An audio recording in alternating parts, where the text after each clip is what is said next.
किसी ने कहा कि प्राण छूटे और गंगा जी में ले जाकर अस्थियों को छोड़ दो तो गंगा मोक्ष देती है।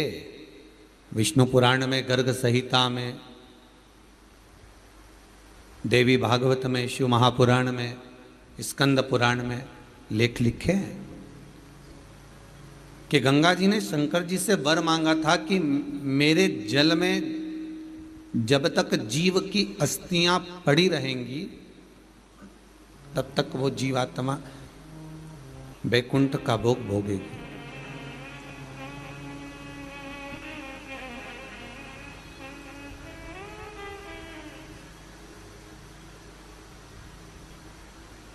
पर गंगा जी ने एक बात और कही है, शिव महापुराण में आपने श्रवण करा ना करा, पर एक बात और गंगा जी कह रही हैं कि मैं तार दूंगी, मैं पापी से पापी जीव का उद्धार कर दूंगी, मना नहीं है। वैसे भी तो भारत की भूमि तो पावन पावन नदियां सारी की सारी जितनी भी हैं ये भारत की भूमि पर है।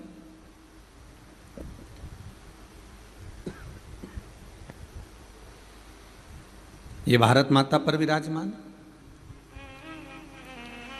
सारे के सारे पावन तीर्थ इस भारत की भूमि पर विराजमान है।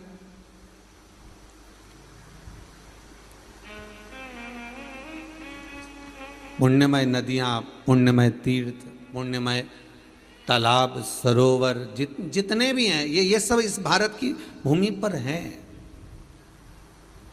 एक बात पहले कथा में कही थी, आपको शायद याद होगा, जितने लोग आस्था पर कथा सुन रहे हैं आप लोगों के ध्यान में होगा कि पहले कहा था विदेश में अगर कोई मरता है तो उसको डेड बॉडी कहते हैं कि ये मर चुका है, ये डेड बॉडी है। पर भारत की भूमि पर अगर किसी ने पाप भी करा है ना, भारत की भूमि पर अगर किसी ने गलत काम भी करा, कोई चोर भी है, कोई वेश्यागामी भी है, कोई कामी भी है, कोई लोभी भी है, कोई तृष्णावान भी है, कोई अहंकारी भी है, कोई वासनावान भी है, भारत की भूमि पर अगर किसी ने कोई हत्या आदि करी भी दी है ना, कोई अगर जीव बेकार कर्म कर भी दिया है ना, तो भी भारत की भूमि पर अगर उसने प्राणों को त्यागा है तो उसके नाम के आगे लिखा जाता है स्वर्गवासी। बाकी के देश में लिखाता है क्या स्वर्गवासी? नहीं, बाकी के देश में कहीं पर लिखा नहीं होगा कि यह स्वर्गवासी है।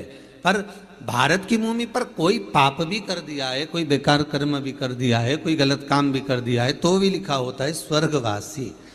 भले बेकार कर्म कर दिया, भले पाप कर्म कर दिया, भले कुछ गलत कर दिया, पर नाम तो स्वर्गवासी आ गया, वैकुंठवासी आ गया। क्यों? क्योंकि भारत की भूमि एक ऐसी भूमि है, इस भारत की धरा एक ऐसी धरा है जहां पवित्र पवित्र नदियां विराजमान है, जहां पवित्र पवित्र तीर्थ विराजमान है, जहां पवित्र पवित्र आनंद सुख विराजमान है, यहाँ नित्य प्रति भगवत नाम का स्मरण होता रहता है, जहां का एक एक कंकर शंकर है। ऐसी पावन पवित्र भूमि भारत माता की है जहां पर जीव कैसा भी हो अगर प्राणों को त्यागता है तो उसके आगे डेड बॉडी नहीं लिखी होती, उसके आगे स्वर्गवासी लिखा होता है कि ये स्वर्गवासी है। मतलब भले इसने पाप करा तो भी ये स्वर्ग का निवास करने वाला है, ये स्वर्ग की ओर निवास कर रहा है, ये स्वर्ग में बसा हुआ है।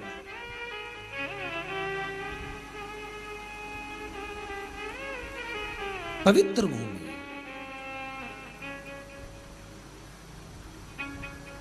और उस पवित्र भूमि में ना जाने कितने साधक, कितने साधु, कितने तपस्वी, कितने संत, कितने महात्मा, कितने जोगी, कितने सन्यासी, कितने ब्राह्मण जन, कितने विद्वत जन इस भारत की भूमि पर भ्रमण करते रहते हैं, तप साधना करते रहते हैं, उपासना करते रहते हैं, मंत्र जाप स्मरण करते रहते हैं।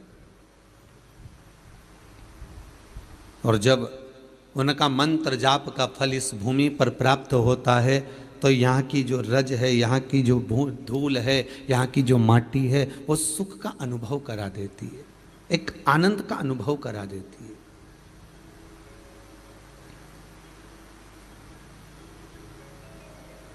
श्री भागीरथ बाबा गंगा जी को लेकर आए,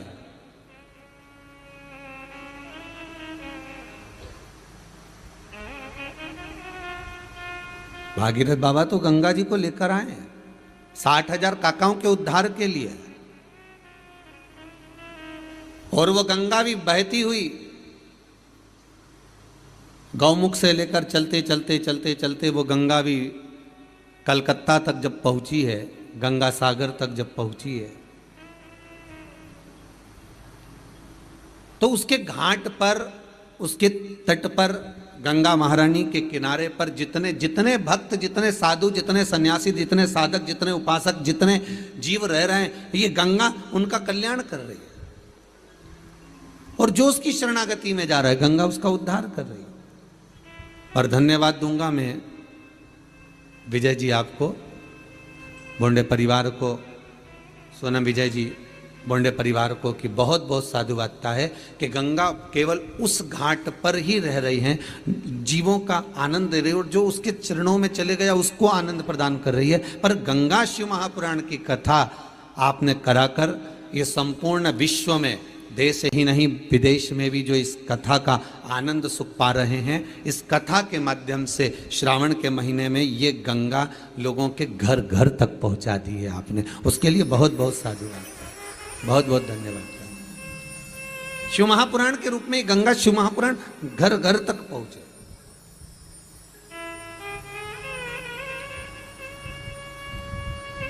घर घर तक कुछ तिथियां होती हैं, जिन तिथियों में अगर आप रोज गंगा का जल शंकर को नहीं चढ़ा सकते, तो शिव महापुराण कथा कहती है, स्कंद पुराण कहती है, विष्णु पुराण कहती है, गर्ग संहिता कहती है, गीता पुरुष गोरखपुर का कल्याण का गंगा अंक कहता है कि कुछ तिथियां भारत की भूमि पर ऐसी वर्णित है जिन तिथियों में भी गंगा का जल हम शिव को अगर एक बूंद भी समर्पित कर रहे हैं, गंगा का जल मात्र एक आधी चम्मच भी, आचमन जितना भी अगर हम शिव को समर्पित कर रहे हैं, तो उसका सुख आनंदित है। जैसे पंचमी तिथि, नवमी तिथि, दशमी तिथि, एकादशी, प्रदोष, पूर्णिमा, अमावस्या, ये तिथियां हमारे यहाँ जो दी गई हैं, इन तिथियों में अगर हम गंगा का मात्र थोड़ा सा जल भी अगर जल के पात्र में डालकर गंगा जी का जल थोड़ा सा भी शिव के पास लेकर जा रहे हैं, तो ये एक भाव अपने भीतर होना चाहिए कि आप केवल गंगा का जल साधारण शिव मंदिर में समर्पित नहीं कर रहे हो, आप गंगा का जल भले अपने घर से लेकर जा रहे हो और थोड़ा सा भी जल ले जाकर अगर शिव को समर्पित कर रहे हो, तो तुम्हारे भीतर ये भाव होना चाहिए कि मैं गंगोत्री से जल भरकर सीधे रामेश्वर में ले जाकर गंगा के जल को समर्पित कर रही हूँ। श्रावण के महीने में या अन्य महीने में आप शिव को समर्पित कर रहे हैं, ये आपके भीतर एक भाव उत्पन्न होना चाहिए।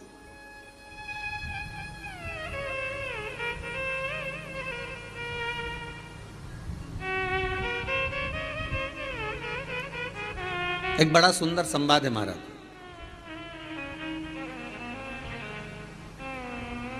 वही कथा फिर आ गई है जिसका हम वर्णन कर रहे हैं कि बोंडे परिवार इस गंगा जी को लेकर घर घर तक पहुंचा रहे, कथा वहां पहुंच रही है, ध्यान दीजिएगा थोड़ा। वहां गौमुख से निकली, गंगोत्री से निकली, चलते चलते चलते चलते वो गंगा सागर तक पहुंची है। हरिद्वार, ऋषिकेश, प्रयागराज सब जगह से निकलती हुई चली गई है, पर केवल वहीं तक नहीं, जन जन तक।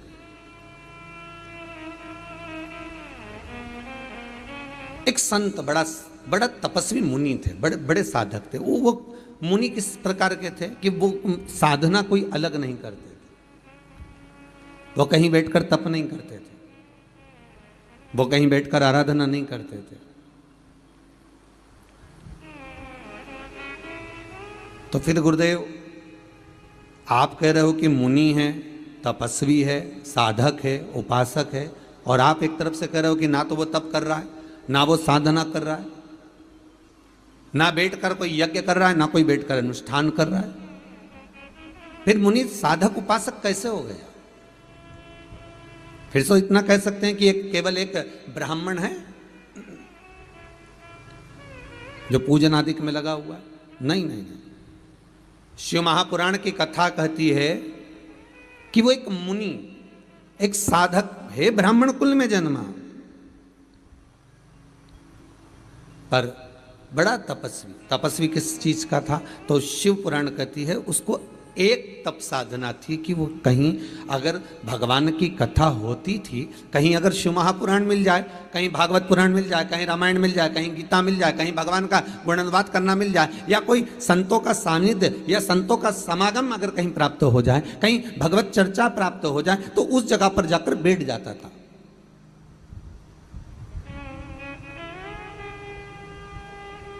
एक भगवान की कथा में जाकर बैठना भी एक तपस्वी का भाव है, एक साधक का भाव है, एक साधना है, एक आराधना है, एक तप है, एक भगवान को प्राप्त करने का, भगवान को अपने भीतर उतारने का एक स्थान है।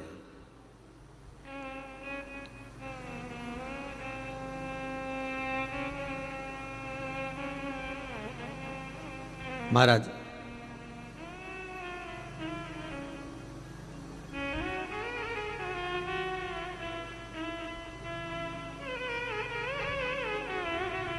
काशी में ढूंढा तुझे, उज्जैनी में पाया है, शिव पुराण के पन्नों में भोले बात का ठिकाना है। ढूंढो उसको। तो कोई कहे, कोई बोल रहा हो, कोई साधक कह रहा हो आपसे कि हम तप नहीं करते, हम साधना नहीं करते, हम उपासना नहीं करते, हम भगवान की भक्ति में केवल अगर हमारे को कुछ आता है तो हम शिव महापुराण की कथा श्रवण कर लेते, हम भागवत पुराण, हम रामायण, हम गीता, हम भगवान का गुणगान कर लेते, बस केवल कथा में हमारी चित्त वृत्ति रमी हुई है। और आपका दिल, आपका हृदय, आपकी चित्त, आपकी वृत्ति, आपका मन अगर कथा में लगा हुआ है ना, तो समझ लेना आप मुनि हो, आप तपस्वी हो, आप साधक हो, आप उपासक हो। ये कई लोगों ने प्रश्न लिखकर भेजे हैं, बहुत सारे प्रश्न हैं और बहुत सारे संवाद भी हैं महाराज। इसमें कई लोगों ने लिखा है कि हम पहले कथा नहीं सुनते थे, किसी ने लिखा है कि हम पहले शिव मंदिर नहीं जाते थे, फिर किसी ने लिखा है कि हम भगवान का भजन करना नहीं जानते थे, हम शंकर पर जल कैसे चढ़ाएं हम वो नहीं जानते थे। पर हमको सीख मिल गई, हमको कुछ सीखने को प्राप्त हो गया, हमको कुछ मिला है।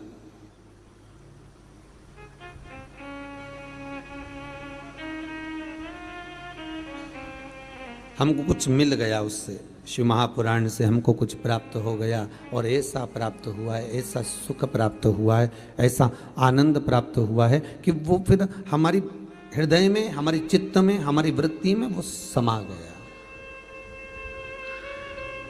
वो हमारे भीतर उतर गया। वो मुनि नहीं है, वो तपस्वी नहीं है। ना उसने बैठकर कोई साधना करी है, ना उसने बैठकर कोई तप करा है, ना उसने बैठकर कोई साधना करी, ना तप करा, ना साध्या, कुछ भी नहीं करा, फिर भी उसको मुनि कहा गया, फिर भी उसको तपस्वी कहा गया, फिर भी उसको साधक कहा गया। कारण क्या था? बस एक कारण था कि जहां कथा होती थी वहां चले जाता था।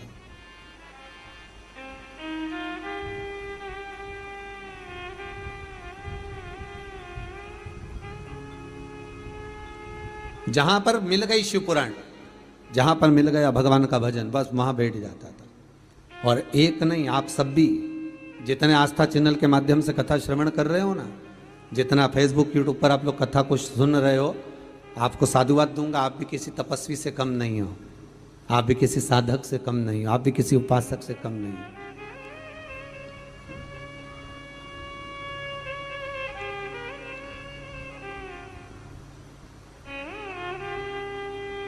तीन घंटा एक आसन से एक जगह बैठकर कथा का रसस्वादन जरा करिए, कथा को जरा अपने भीतर उतारिए और चित्त को, वृत्ति को, मन को, हृदय को, दिल को भगवान में जरा लगा कर रखिए, थोड़ा रमा कर रखिए, तो आप तपस्वी ही कहलाओगे, आप साधक ही कहलाओगे, आप उपासक ही कहलाओगे।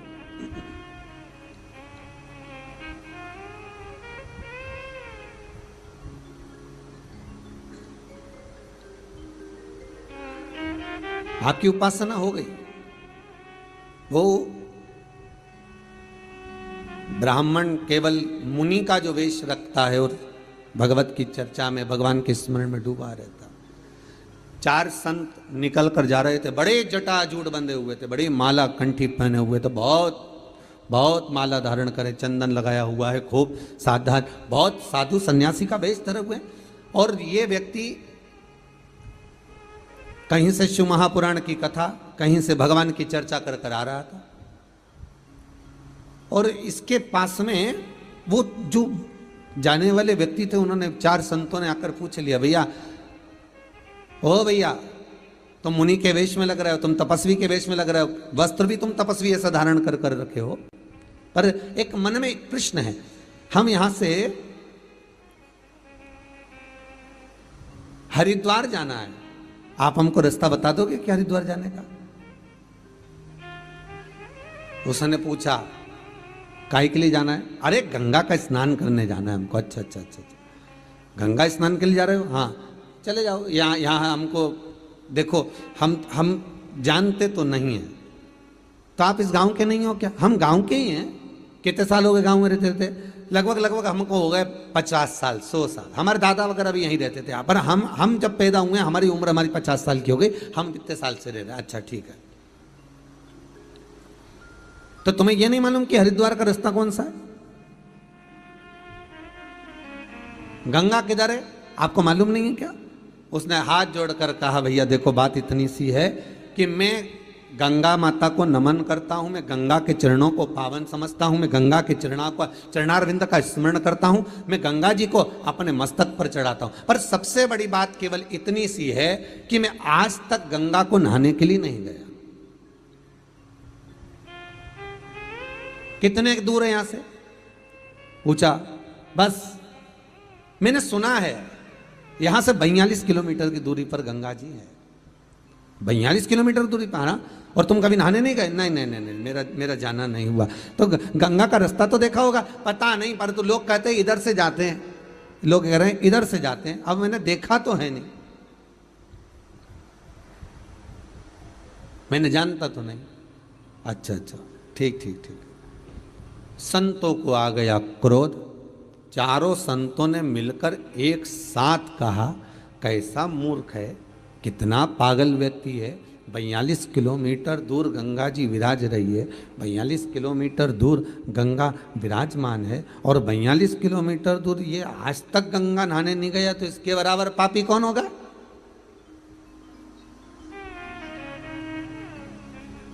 आज तक जो गंगा के घाट पर नहीं पहुंचा, आज तक जो गंगा जी के नजदीक तक नहीं पहुंचा, तो इसके बराबर पापी और कौन होगा?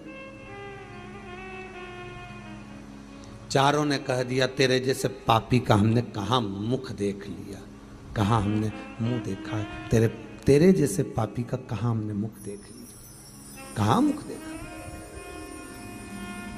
चारों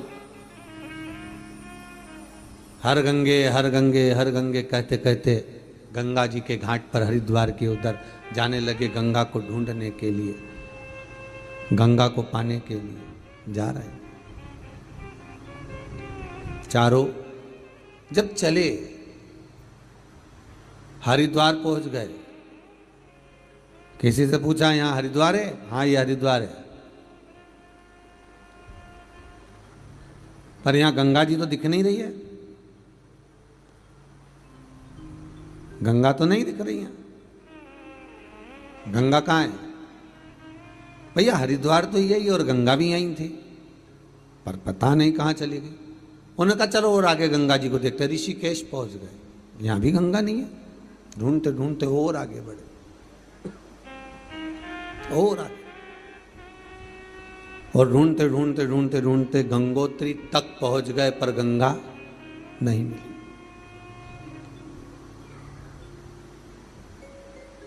गंगोत्री में जाकर इन्होंने किसी तपस्वी से पूछा, यहां गंगा है? हाँ ये गंगोत्री है,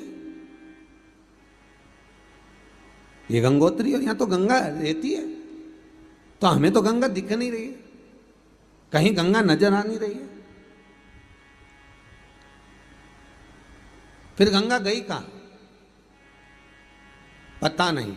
तपस्वी से पूछा कि गंगा कहां है? तो तपस्वी बोलते गंगा तो यही है, पर हमको लगता है कि तुम 4 संतों ने ज्ञान गंगा का अपमान कर दिया, किसी मुनि का, तपस्वी का, साधक का, उपासक का तुम अपमान कर कर आए,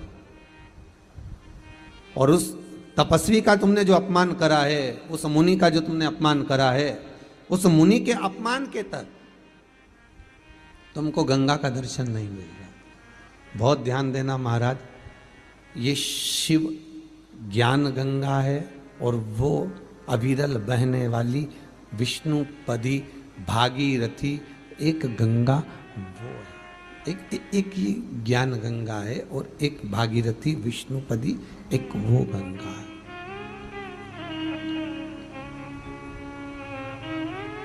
दोनों में अंतर है।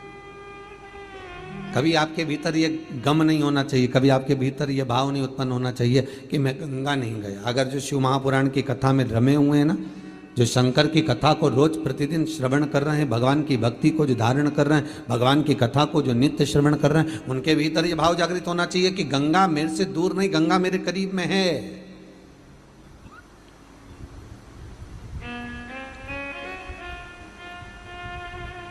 गंगा ज्यादा दूर नहीं, गंगा मेरे नजदीक में। अब क्या करा जाए? तो कहा उस मुनि के पास जाओ। चारों संत मुनि को ढूंढते ढूंढते पहुंचे। वो कथा में बैठा हुआ था, कहीं शिव महापुराण, कहीं सत्संग, कहीं भजन, कहीं कीर्तन, कहीं स्मरण, कहीं नाम जाप, कहीं मंत्र जाप में डूबा हुआ था। गया, चारों मुनियों ने, संतों ने उसके चरण पकड़ लिए। हमसे गलती हो गई, हमने तुम्हें अपमान कर दिया, हमने तुम्हारा अपमान कर दिया, हमसे गलती हो गई। गुरु शिव महापुराण में एक बात कही थी, आप कितनी भी गलती कर रहे हो, आप क्या शब्दों का संबोधन कर रहे हो, आप क्या बोल रहे हो, ये मतलब नहीं है। सबसे मूल ये है कि आप अगर कोई गलती को कर दिए हो तो सबसे पहला संबोधन आपके मुख से निकलना चाहिए क्षमा, सॉरी।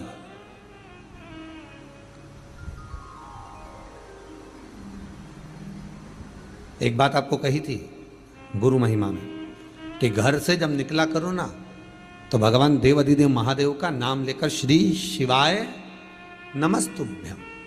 घर से जब निकलो, कोई कार्य के लिए जा रहे हो तो आप श्री शिवाय नमस्तुभ्यम का स्मरण कर कर जाइए। आप किसी काम के लिए आगे बढ़ रहे हो, श्री शिवाय नमस्तुभ्यम का स्मरण कर कर जाइए। जिस समय आपके मुख से श्री शिवाय नमस्तुभ्यम का स्मरण हो जाए, या शिवलिंग का स्पर्श हो जाए, या शंकर का अनुमोदन कर कर ओम नमः शिवाय बोलकर, या राम बोलकर, कृष्ण बोलकर, शिव बोलकर, आपके भीतर जो रमा हुआ है, आप राम को मानते हैं, आप राम को माने, हम मना नहीं करेंगे। आप कृष्ण को माने तो कृष्ण को माने, हम मना नहीं करेंगे। आपका दिल जिससे लगे, आपका चित्त वृत्ति जिससे लगे। अरे मन कर रहा है तुम्हारा चाउमीन खाने का, और कोई तुमको पानी पतासा खिला दे तो नहीं, हम तो आपको पानी पतासा ही खिलाएंगे चाहे कुछ भी हो जाए। हम चाउमीन माउमीन नहीं खिलाएंगे, बस बात खत्म तो खत्म। आपका मन हो तो खाइए। तो आपके मन में क्या होगा बताओ? बड़ी मुश्किल से तो होटल लेके गए हैं, मैं 3 दिन से प्राण खा रही है ना कि चलो चलो होटल, चलो चलो भोजन करेंगे, चलो चलो, और लेके भी आए तब अपने हमारे मन का ना खिला रहे, और मालूम पड़े पानी पतासा खिला दिया। पानी पतासा भी कितना खिलाया, वो गुपचुप, वो गोलगप्पे कितने खिलाए, तो के इसको बस केवल 4 दे देना हो, केवल 4, ओनली 4, इससे ज्यादा नहीं। अब उसके मन में आया, बताओ इतनी दूर लेकर आया, एक तो इतनी दूर लेकर आया, होटल में लाया, भोजन कराता, कोई अच्छा जो सामग्री वो खिलाता, पर केवल होटल वाले से इसको 4 गोलगप्पा देना, बस इससे ज्यादा मत देना। और पत्नी ने कहा कि तुम 4 ही क्यों खिला रहे हो? तो पति बोला एक तेरी बचपन का, एक जवानी का, एक अधेड़ी का और एक बुढ़ापे का, खत्म काम, एक कई बार में 4 में निपटा दिया, केवल 4।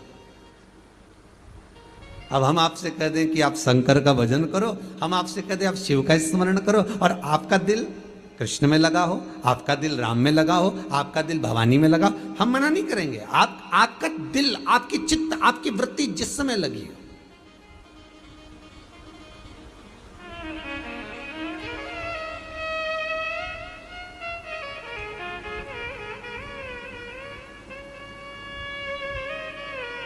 आपका मन जहां रम जाए। हम कई बार कहते हैं दुनिया के लोग निर्जीव चीज से प्रेम करते हैं और जीवित चीज से प्रेम नहीं कर पाते। निर्जीव चीज से कितना प्रेम करते हैं ये दुनिया के लोगों को मालूम है। जितने लोग आस्था पर कथा सुन रहे हो, जितने कथा को श्रवण कर रहे हो, जितने मोबाइल पर सुन रहे हो, फेसबुक यूट्यूब पर सुन रहे हो, आप भी निर्जीव चीज से ज्यादा प्रेम करोगे, जीवित चीज से नहीं।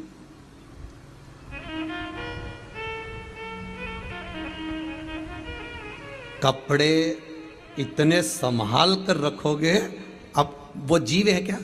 वो जीवित है क्या? अरे बोलो ईमानदारी से बोलो, वो जीवित है क्या? उसमें प्राण है क्या? नहीं। पर इतने संभाल, क्योंकि वो निर्जीव है, इतने संभाल कर रखा, इतने आराम से, इतने साध कर रखा। वो नकली सी ज्वेलरी, उसको भी रुई से ढककर, रुई में फंसाकर, ऐसा डब्बा में, प्लास्टिक के बढ़िया बॉक्स में, वो भी तो निर्जीव है। अब ये भी जाने दो, अच्छा तुम तो घर में आ जाओ, और घर में जब पोछा लगाएगी तो ऐसा लगाएगी निर्जीव चीज। अब वो पत्थर बोलता है क्या? निर्जीव।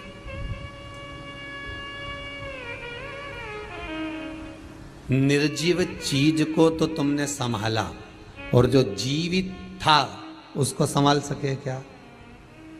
बहू अपने कमरे का पोछा इतने शान से लगवाती है, अच्छे से निकालना, अच्छे से लगाना, उधर से निकाल कचरा, सब पलंग के नीचे से निकाल, इधर पीछे से निकाल, हाँ इधर कंप्यूटर थोड़ा साइड कर दे, वहां से पोछा लगाती हुआ अच्छे से लगाती है ना। ओ मेरा कमरा है, बिल्कुल साफ दिखना चाहिए, क्लीन दिखना चाहिए। इतनी निर्जीव चीज को संभाल कर रख रही है, और सास से 2 शब्द बोल दिए जो जीवित थी। अब ईमानदारी से बोलो, शिव महापुराण की कथा कहती है निर्जीव चीज तुम्हारे मरने के बाद दूसरे की हो जाएगी, और जीवित जिसका तुम अपमान कर रहे हो, जिससे तुम मीठे बोल नहीं बोल सक रहे, जिससे तुम प्रेम के शब्द नहीं बोल सक रहे, अगर इससे प्रेम के संबोधन कर लेती, इससे मीठा बोल लेती, इससे तुम अच्छे स्नेह से बात कर लेते, और ये जीवित चीज आज नहीं तो कल, कल नहीं तो परसों, परसों नहीं तो तुम्हारे प्राण छूटने के बाद तुम्हारे ही संस्कार तुम्हारे बच्चों में आएंगे। अगर तुम प्रेम से रिझाते होते तो बच्चे भी वैसे ही उत्पन्न होते चले जाते, क्योंकि जीवित से प्रेम नहीं करा, तुमने निर्जीव से प्रेम करा।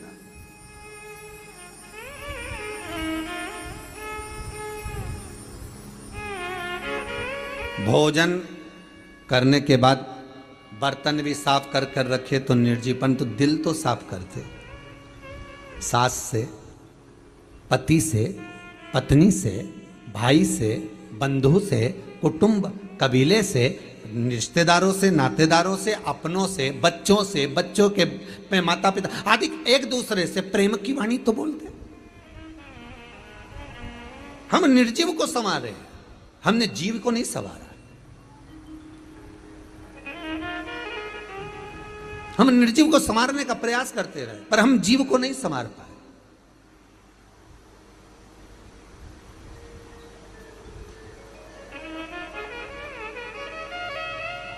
कई लोग हमसे कहते हैं गुरुजी जरा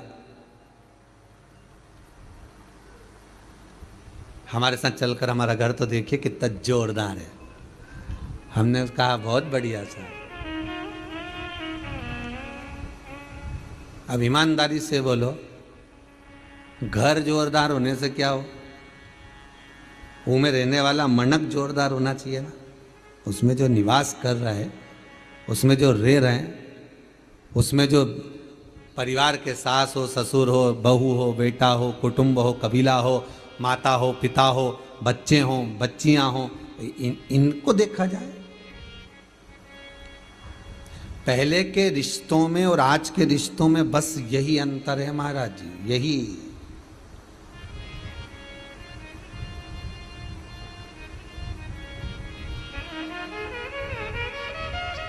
है।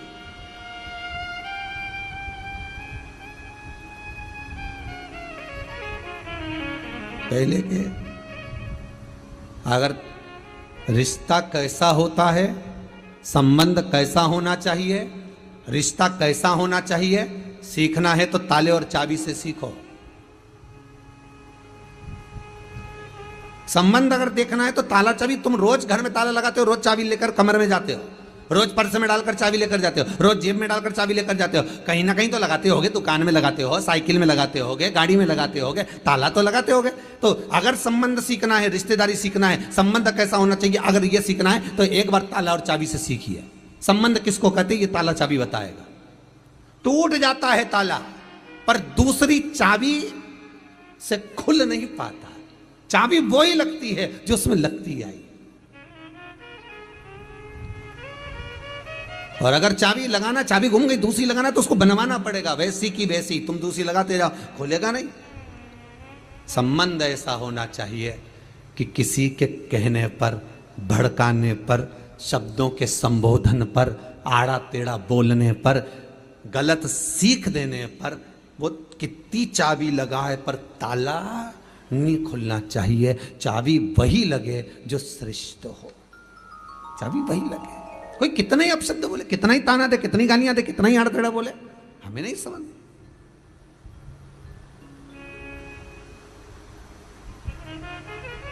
आग लगे बस्ती में, अपन रहो मस्ती में, वही सुख मिल सकता, वही। हम निर्जीव को संवार रहे हैं, जीव को नहीं संवार। हम निर्जीव को, बस गंगा की कथा यही कह रही है, शिव महापुराण की कथा यही कह रही है कि जीते जी तो कभी गंगा नहाने गया नहीं, और मरने के बाद वह लोटा में भर लिया। तो पूछा ये लोटे में भर के कहाँ जा रहे हो, तो कि गंगा जी ले जा रहे। अच्छा गंगा जी, हाँ। तो क्या ये जिंदा थी जब गई थी क्या, कि नहीं हमारी अम्मा तो कहीं नहीं गई हो, ठीक है। ये मरा, जो मर गया, ये कभी गंगा जी गया था क्या, नहीं, ये दादाजी भी नहीं गए, कभी पिताजी भी नहीं गए। तो फिर तो क्या उनकी अंतिम इच्छा थी। अच्छा उनकी इच्छा ये थी कि भगवान ऐसी कृपा कर दे कि मेरी औलाद मुझे एक बार हरिद्वार नहवा के लिया, एक बार गंगा जी नहवा के लिया। और इनने क्या कहते हैं, उनकी अंतिम इच्छा थी कि गंगा जी जाना है। तो अंतिम इच्छा मतलब पूरी करो, एक बार जीते जी लेकर तो जाते। फिर वही वाली बात आ गई, एक बार ट्रेन से जा रहे थे हम कहीं, और कोई गंगा जी जा रहे थे हरिद्वार इलाहाबाद, तो वो बैठे, उन्होंने इतनी बड़ी लाल कलर की झोली ऊपर टांग दी, उसमें सीट पे रख दी ट्रेन की।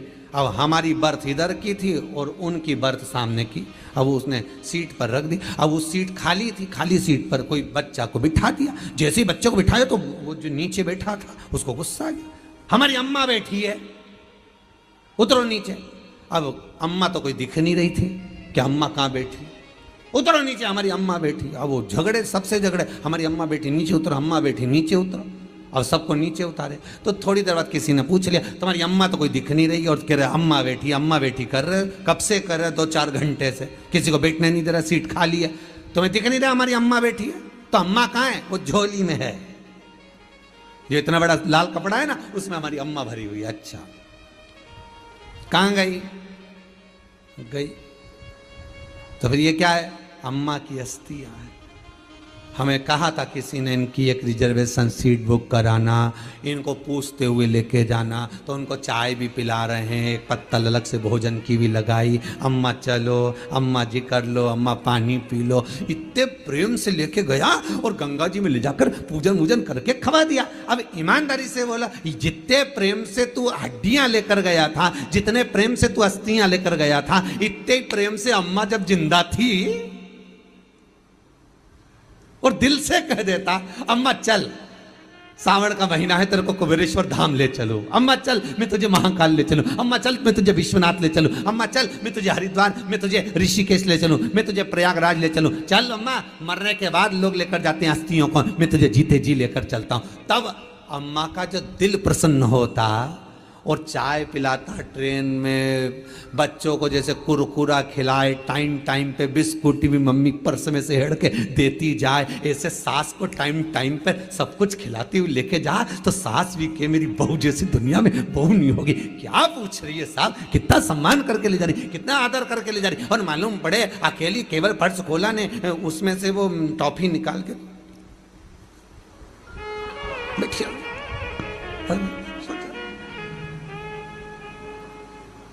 तो सास ने पूछा, क्यों रही, मुंह में क्या है, ऐसे कुतर कुतर कर रही है? कुछ नहीं, ठंड लग रही, एसी तेज चल रहा है ट्रेन का, इसलिए ठंड लग रही, दांत कटकटा रहे, सुख बोलो। जीते जी दंगम दंगा, मरे पीछे पहुंचा दी गंगा। शिव महापुराण कहती है ऐसे गंगा जाने से कोई लाभ नहीं है।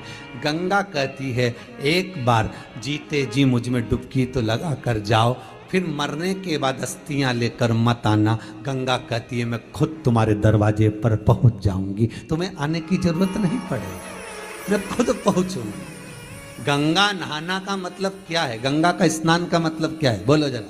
जितने लोग आस्था पर कथा सुन रहे हैं, जितने लोग मोबाइल पर यूट्यूब फेसबुक पर कथा सुन रहे हो, गंगा शिव महापुराण की कथा सुन रहे हो, गंगा नहाने का मतलब क्या है? गंगा स्नान का मतलब क्या है?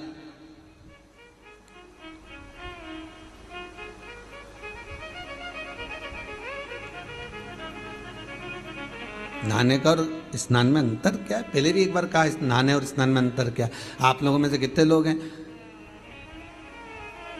जो स्नान कर कर आए? जितने लोग टीवी पर कथा सुन रहे हो, आप लोगों ने आज स्नान करा कि नहीं करा? और जितने लोग जहाँ जहाँ मोबाइल पर कथा सुन रहे हो, दिल से बोलना, आप लोगों में से किसी ने स्नान करा कि नहीं करा?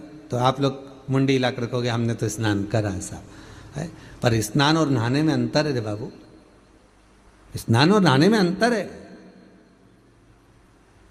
नहाना किसको कहा गया? वॉशरूम में गए, शैम्पू लगाया, साबुन लगाया, डब्बा भर पानी डाल लिया, इसको कहते हैं नहाना। ये तो आप लोगों ने करा होगा। इसको स्नान नहीं कह सकते। शिव महापुराण में इसको स्नान नहीं कहा गया, इसको स्नान का संबोधन नहीं कहा गया, इसको तो कहते हैं नहाना। बाथरूम में गए, स्नान इसको नहीं कहेंगे कि आपने डब्बा भर के पानी डाल लिया, आपने वो साबुन लगा लिया, आपने थोड़ा सा सर्फ लगाया, आपने जो शैम्पू लगाया, इसको इसको इसको स्नान नहीं कर सकते, इसको नहाना कहते हैं। ब्राह्मण जब पूजन कराने बैठता है, ब्राह्मण जब कर्मकांड करने बैठता है, ब्राह्मण जब जजमान को सामने बिठाता है तो कहता है स्नान कर कर आइए। ब्राह्मण ने यह नहीं बोला कि नहा कर आइए। ब्राह्मण संबोधन कहेगा कि स्नान कर कर आइए, नहा कर नहीं, स्नान कर कर। नहाना सरल है, स्नान करना कठिन है।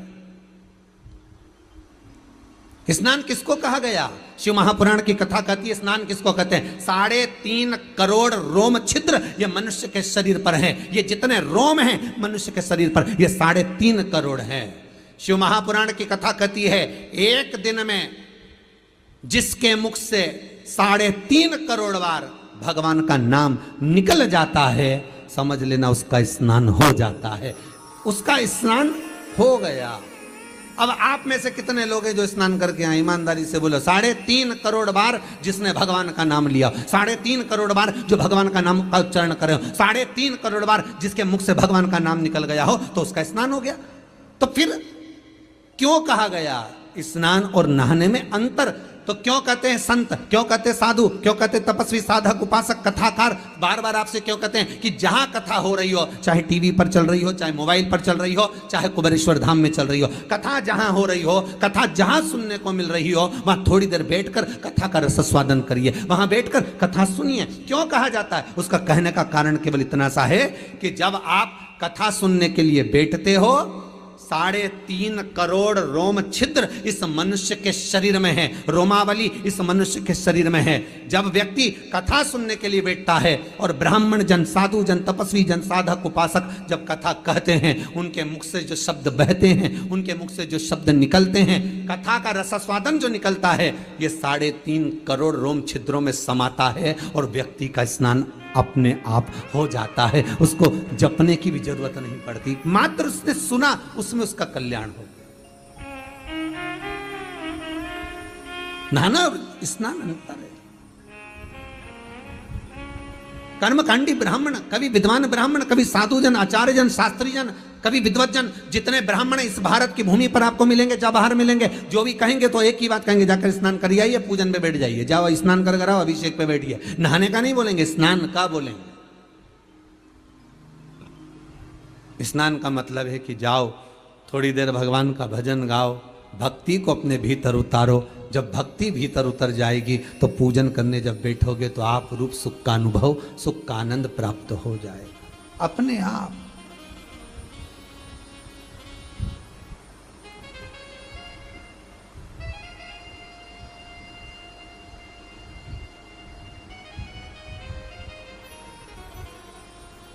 अपने आप भीतर से भक्ति का। गंगा कहती है कि मेरे पास में ये गंगा स्नान का मतलब क्या है? क्या मतलब है?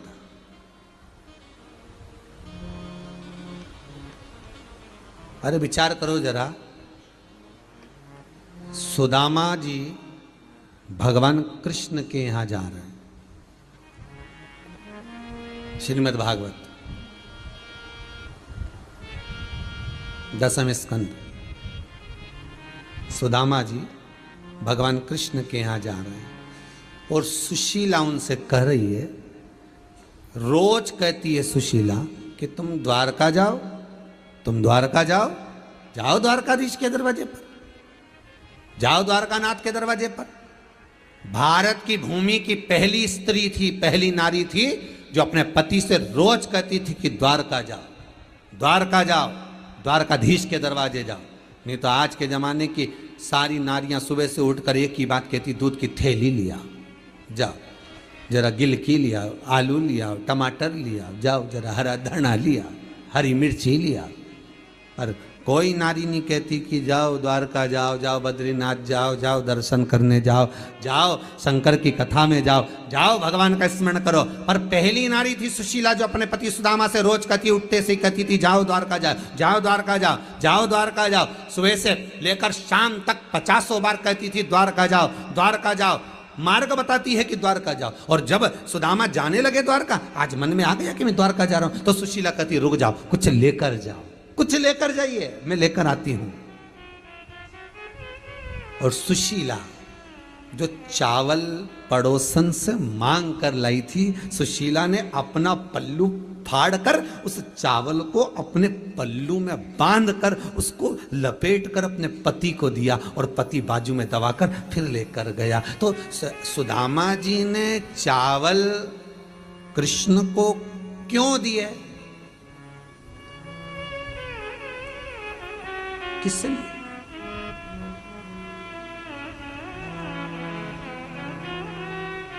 और वो दे भी रही है तो काय में दे रही है? पल्लू में फाड़कर।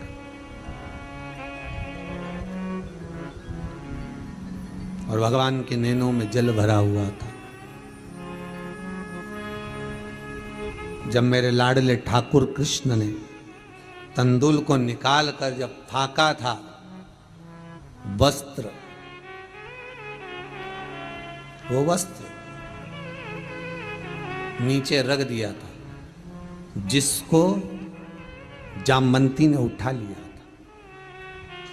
जामवंती उस वस्त्र को लेकर जब बैठी हुई थी, रात्रि के समय पर भगवान कृष्ण सुदामा के चरण जब दबाकर जामवंती के कक्ष में पहुंचे थे, तो जामवंती उस वस्त्र को लेकर बैठी थी जिस वस्त्र में सुदामा जी चावल लेकर आए थे, क्योंकि चावल तो खा लिए गए थे।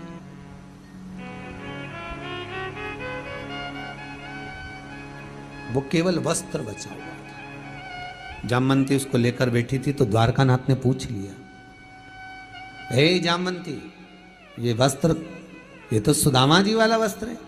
हाँ, लेकर क्यों बैठी हो? किस लिए बैठी हो? जामवंती कहती है, मुझे लगता है ये वस्त्र नहीं है।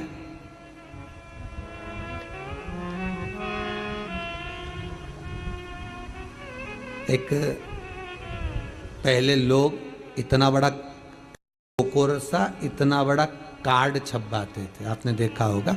उसमें उनका नाम लिखा रहता था, श्रीमान ये, एड्रेस लिखा रहता, ईमेल आईडी लिखी रहती, यूट्यूब लिखा रहता, ये लिखा रहता, उसमें उसका फोटो बना रहता, हमारा काम धंधा ये है, हम ये काम करते हैं, हमारा ये विजिटिंग कार्ड है। अब सुदामा अपना पता किससे देते? सुशीला बड़ी समझदार थी, उसने कपड़ा नहीं भेजा है, सुशीला ने वस्त्र नहीं भेजा, सुशीला ने कपड़ा जो बांध कर भेजा है वो कपड़ा नहीं है, वही विजिटिंग कार्ड है, वही पता बताने वाला कार्ड है कि सुदामा चावल तो दे दिए हैं, पर पता कौन बताएगा कि जो तुम्हें त्रिलोकी का नाथ अगर कुछ देगा तो सामान कहां भेजेगा, सामान भेजना कहां है। इसलिए वो वस्त्र जामवंती ने उठा लिया था और वो जामवंती उस वस्त्र को देखकर द्वारकाधीश से कहती है, ये वस्त्र आप रखिए, आपको मालूम पड़ेगा कि जो आप 3 मुष्टिक पाए हो उस 3 मुष्टिक का भाग भेजना कहाँ है, ये आपको मालूम पड़ेगा। स्थान बताया, एड्रेस बताया। कोई आपसे पूछ ले कि गंगा नहाने का, गंगा स्नान का मतलब क्या है, तो गंगा स्नान का एक ही मतलब है, शिव महापुराण में बहुत सुंदर मतलब बताया है कि गंगा नहाने का मतलब क्या है। हम गंगा नहाने क्यों जा रहे हैं, हम गंगा का स्नान करने के लिए क्यों जा रहे हैं। जीते जी गंगा नहाने का शास्त्र प्रमाण क्यों देता है कि गंगा जाओ तो जीते जी नहाओ, मरने के बाद अस्थियां बाद में भेजते रहना, और कोई जाए चाहे ना जाए पर एक बार तुम जीते जी गंगा का डुबकी लगा कर आओ। क्यों कहते हैं, उसका कारण केवल गंगा नहाने का मतलब, गंगा स्नान का मतलब कोई साधारण नहीं। गंगा स्नान का मतलब है कि जब हम पहली डुबकी गंगा जी में लगाते हैं तो अपने घर का परिचय, अपने घर का एड्रेस गंगा जी को देकर आ जाते हैं कि अब मैं आऊं ना आऊं, परिवार आए ना आए, कोई अस्थि लाए ना लाए, पर गंगा मैया तेरा जीते जी मैंने स्नान कर लिया है, मेरा एड्रेस अब तुझ में आ गया है, तेरे पास आ गया है। अब मेरे जब प्राण छूटे, मुख में कोई गंगा का जल दे ना दे, कोई तुलसी का दल दे ना दे, पर जिस समय मेरे प्राण छूटे उस समय पर ये जो मैंने स्नान करा है इसका फल मुझे तब मिलना चाहिए, उस समय प्राप्त होना चाहिए जब मेरे प्राण छूट रहे हैं। ये एड्रेस बता दिया जाए गंगा जी।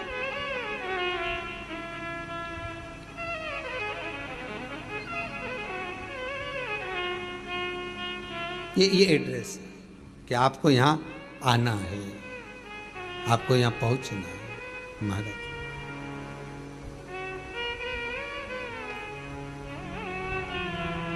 हमें यहां काहे की नैया बनी कौन खिवैया, काहे की नैया बनी कौन खिवैया, जाना है हमको कैलाश, ओ भोले बाबा जाना है हमको कैलाश। गंगा अगर स्नान करने के लिए जा रहे हो तो भाव ये होना चाहिए कि आप जीते जी गंगा को एड्रेस बता कर गए, पता।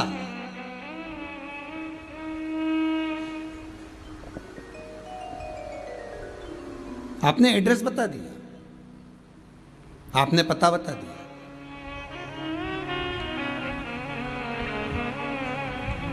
शिव पुराण कह रहे 4 संत उस मुनि से कह रहे कि गलती हो गई, इस गंगा के आगे सारी गंगा फीकी है। जहां भगवत चर्चा चल रही हो, जहां भगवत भजन चल रहा हो, जहां स्मरण चल रहा हो, जहां शिव महापुराण, भागवत, रामायण, गीता, आप जिस संवाद में डूबे हुए वो उसके आगे सब फीका है।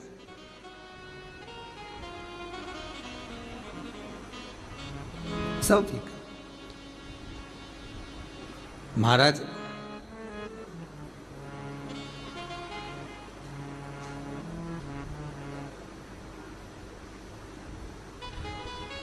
गंगोत्री में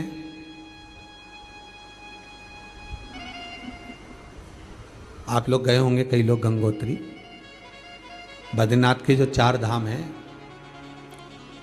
यमुनोत्री, गंगोत्री, केदार और बद्रीनाथ, उन 4 धाम में से एक धाम का स्मरण अगर हम करें, गंगोत्री का,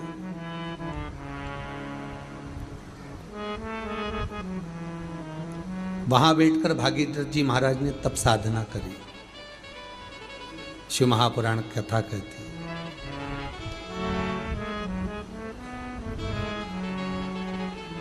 क्या गलती हो गई थी?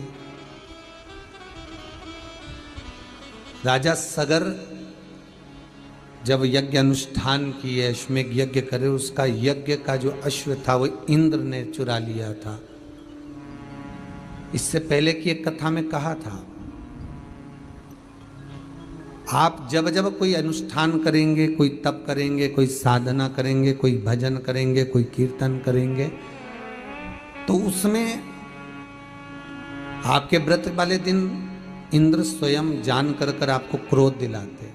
क्यों क्रोध दिलाते हैं? जिससे आपके मुख से अपशब्द निकले,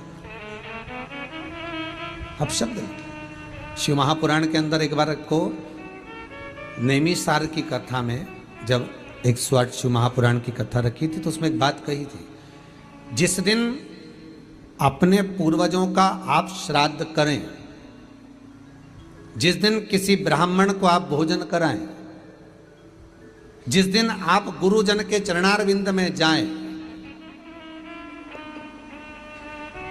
जिस दिन आप यज्ञ कर रहे हो, आपके घर में अनुष्ठान कर रहे हो, आपके घर में सत्यनारायण जी की कथा कर रहे हो, आपके घर में आप पूजन कर रहे हो, आप शिव स्तुति कर रहे हो, आप शंकर का अनुमोदन कर रहे हो, आप शंकर जी का पूजन करने जा रहे हो,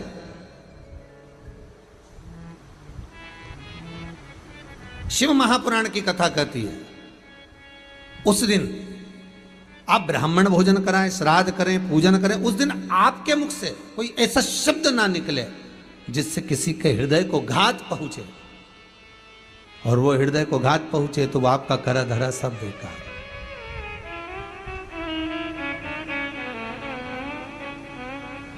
पहले भी काज फिर कहते हैं, आप मंदिर में अगरबत्ती लगाएं ना लगाएं, आप मंदिर में दिया जलाएं ना जलाएं, आप मंदिर में चंदन लगाएं ना लगाएं, आप भगवान को जल चढ़ाएं ना चढ़ाएं, आप भगवान को पुष्प चढ़ाएं ना चढ़ाएं, पर इतना बात जरूर याद रखना कि आप इन सब चीज से बढ़कर है कि किसी का दिल ना दुखाएं।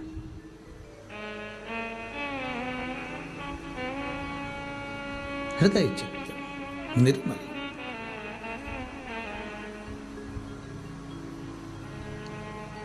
ये चित्तवृत्ति निर्मल हो, फिर जो सुख मिलेगा, वो आनंद जो मिलेगा वो अलग ही रहेगा, अलग ही। संत तुकाराम जी का चरित्र याद आ गया। एक सेठ जी गंगा नहाने गए, खूब सारा सामान लेकर गए, खूब लड्डू पेड़ा गुलाब जामुन इमरती भजिया पकोड़ा कड़ी पुड़ी सारी सामान, खूब सोना चांदी हीरा मोती सब ले गए, गंगा नहाने के लिए गए, खूब बांटा, खूब बांटा, और गंगा नहाए बाहर निकले तो घाट पे आके खूब गालियां दी, जिन जिन को दान दिया उनको खूब खूब गाली दी। पंडित लोग भी लिए थे, कुछ ब्राह्मण, कुछ साधु, कुछ सन्यास, घाट पे तो यही रहेंगे और कौन रहेगा।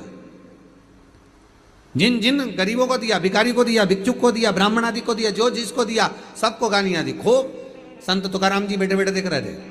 तुकाराम जी ने पूछ लिया सेठ जी के पास आकर, क्यों क्यों सेठ जी, तुम तो गंगा नहाए थे, सबको खूब दान दे रहे थे, सारे पूरे हरिद्वार के लोग बोल रहे खूब दान दिया, सेठ जी ने खूब दान दिया, और आप गालियां दे रहे हो। तो सेठ जी बोला गाली नहीं दो तो और क्या करूं। एक महाराज जी ने कहा था मेरे शरीर में रोग हो गया, तो महाराज जी बोले तो खूब दान करना, और दान करने के बाद गंगा जी में डुबकी लगा लेना, बिल्कुल सही हो जाएगा। तो फिर गाली काय को दे रहा हूं। सेठ जी बोले मैं तो सही नहीं हुआ, पूरा शरीर वैसा की वैसा ही है, दान अलग चले गया लाखों रुपए का, और शरीर वैसा की वैसा। अरे सेठ जी, गुरुजी ने कहा था कि गंगा का स्नान करना, दान करना, पुण्य करना, सब अच्छा हो जाएगा, तो हो जाएगा। नहीं है, बताओ, लाखों रुपए का दान करवा दिया गुरुजी ने और शरीर तो सही नहीं हुआ। एक बार और गंगा नहाया, सेठ जी से तुकाराम जी ने कहा, और सेठ जी फिर गए गंगा नहाने के लिए, एक बार और प्रैक्टिकल करने देख लो। प्रैक्टिकल करने में क्या जा, फिर नहाने के लिए गए।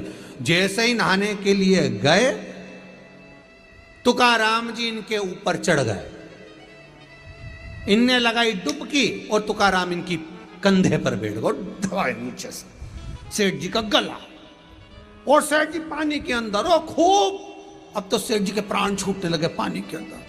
सेठ जी चिल्लाए, भगवान बचाओ, अंदर ही अंदर स्मरण कर रहे, हे भगवान अब तुम मरा, हे भगवान अब तुम मरा, अब तुम ही बचा सकते हो। और सेठ जी ने पुकारा, तुकाराम जी नीचे उतरे, सेठ जी की बड़ी मुश्किल से सांस में सांस आई, पानी में से घबरा के बाहर निकले, सीधे घाट पे भाग गए। घाट पे भागे और जाकर देखा तो अब शरीर बिल्कुल सही हो गया, एकदम बढ़िया। सेठ जी ने तुकाराम जी से पूछा, तुम कौन? तुकाराम जी बोले, हम तो यहीं घाट पे रहते। अच्छा, बताओ, वो महाराज सही नहीं कर पाया और तुमने 2 मिनट में सही कर दिया। तुकाराम जी बोले, मैंने सही नहीं करा, सही उसी महाराज ने करा था। बात इतनी सी थी, महाराज जी ने कहा था दान करने के बाद गंगा में स्नान करना, दिल से करना, प्रार्थना कर कर करना, विनय से करना और हृदय और विश्वास से करना। जब विश्वास से गंगा नहाओगे तो शरीर ठीक हो जाएगा। महाराज ने इतना कहा था, पर तूने दान भी करा, सब कुछ करा, पर तूने जो गंगा स्नान करा ना वो विश्वास से नहीं करा। तू नहाया जरूर, महाराज जी ने कहा तो नहा लो, पर तेरे अंदर को भाव जागृत नहीं होता, वो विश्वास। पर जिस समय तू गंगा में नहाने दूसरी बार गया और मैंने तेरा गला दबाया और तुझे घबराहट हुई तो तुझे लगा अब तो मर जाऊंगा, तब तूने भगवान को पुकारा। जैसे हाथी का पांव मगर ने पकड़ा था, हाथी रोज भगवान को पुकारता था क्या? नहीं, पर जब पांव को पकड़ा और पुकारा तब भगवान सामने आए। जब हम जाकर दिल से पुकारेंगे तब तो देवाधिदेव महादेव हमारे सामने प्रकट होगा कि भगवान आओ, बहुत दुखी हूं, हृदय से कहती हूं, बहुत तकलीफ है मुझे, बहुत दुख है मुझे।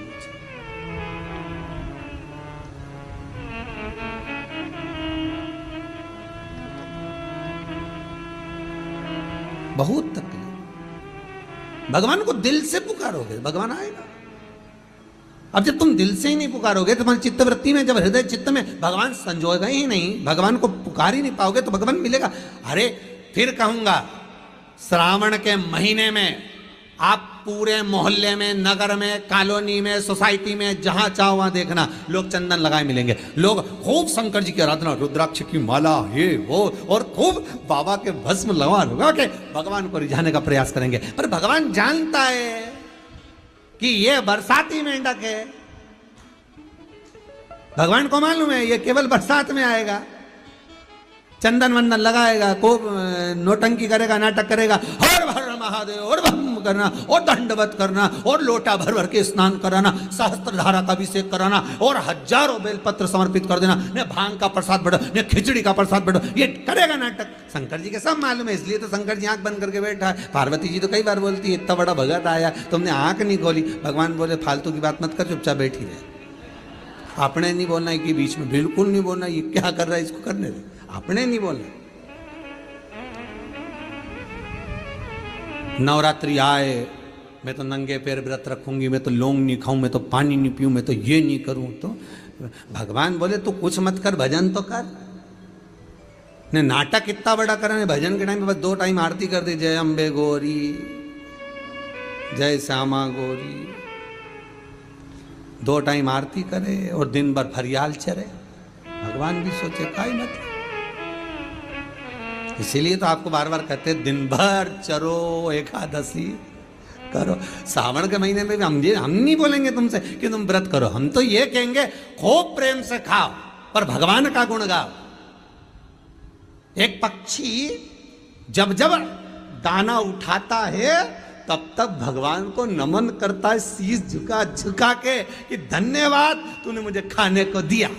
और हम तो ऐसी छाती ठोक के खाए, एक बार राम नहीं के कि धन्यवाद तूने खाने को दिया। आज मुझे चावल मिला, कि रोटी मिली, कि पूड़ी मिली, अच्छा मैंने जोरदार कपड़ा पहना, तेरी कृपा है। आज मैं खूब आनंद से कथा सुन रहा हूँ, ये तेरी कृपा। हम भगवान को धन्यवाद कब देंगे? हम दें उसको धन्यवाद। तेरा ही दिया मैंने खाया पिया है, तेरा शुक्रिया है, तेरा शुक्रिया, ये तेरी कृपा है, ये तेरी। आज भोंडे परिवार अगर कथा करा रहा है तो भोंडे परिवार को ये नहीं भावना चाहिए कि हम कथा, नहीं आप नहीं करा रहे हो, ये तो पूर्वजों की पुण्य की गुल्लक भराई है। कहीं भोंडे परिवार के ये पुण्य की गुल्लक भराई है, कहीं इनके दादा परदादा जो भले शांत हो गए पिता आदि, कहीं शिव के उपासक होंगे, कहीं शंकर के करुणा हुई होगी, कहीं पुण्य की गुल्लक भराई होगी, तब जाकर ये बेटे और बहू, ये सोनम जी और विजय जी, इन लोगों ने आज ये शिव महापुराण की कथा को अपने माता के साथ में संजोया है। ये कृपा शिव कर।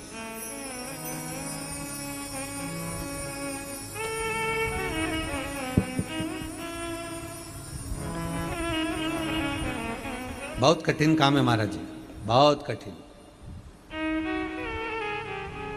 भगवान कभी नहीं कहता कि मुझे पाने के लिए अब कपड़ा बदलो, भगवान कहता मुझे पाने के लिए कलेजा बदलो। कपड़े से मतलब नहीं चलेगा।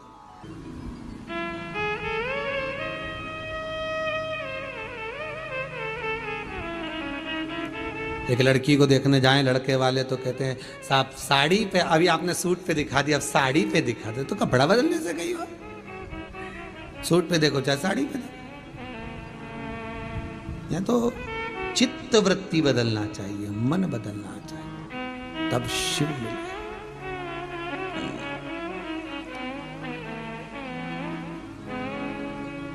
भागीरथ बाबा ने तब गंगोत्री में बैठकर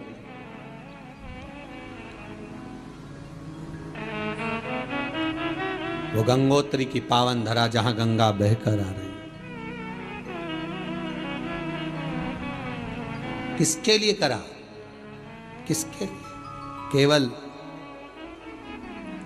अगर करा है तो जो इंद्र अश्व चुरा कर ले गया था अश्वमेघ यज्ञ का, और वो अश्व कहाँ था? इंद्र ने ले जाकर दूर छोड़ दिया, वो कपिल मुनि के आश्रम में चर रहा था। सगर के पुत्रों ने देखा, और राजा सगर के पुत्रों ने देखकर कहा कि बताओ ये संत ही ऋषि है, अश्वमेघ यज्ञ का जिसने अश्व चुरा लिया, ये ऋषि है।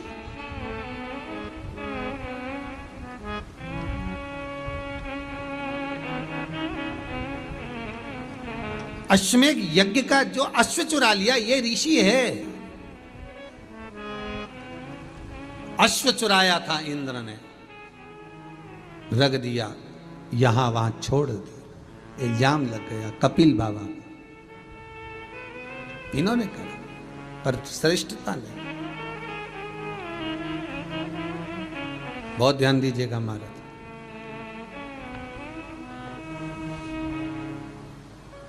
शब्दों के जब तीर चलाए गए बाबा को अच्छा नहीं लगा। तुम चोर हो, यज्ञ के अश्व को तुमने चुराया है।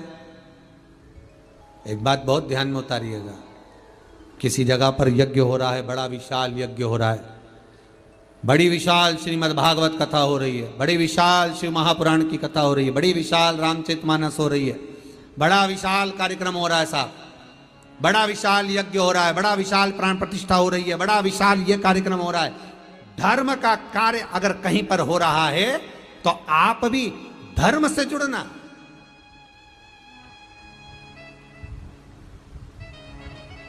कमाने के उद्देश्य से नहीं जुड़ना, धर्म से जुड़ने का प्रयास।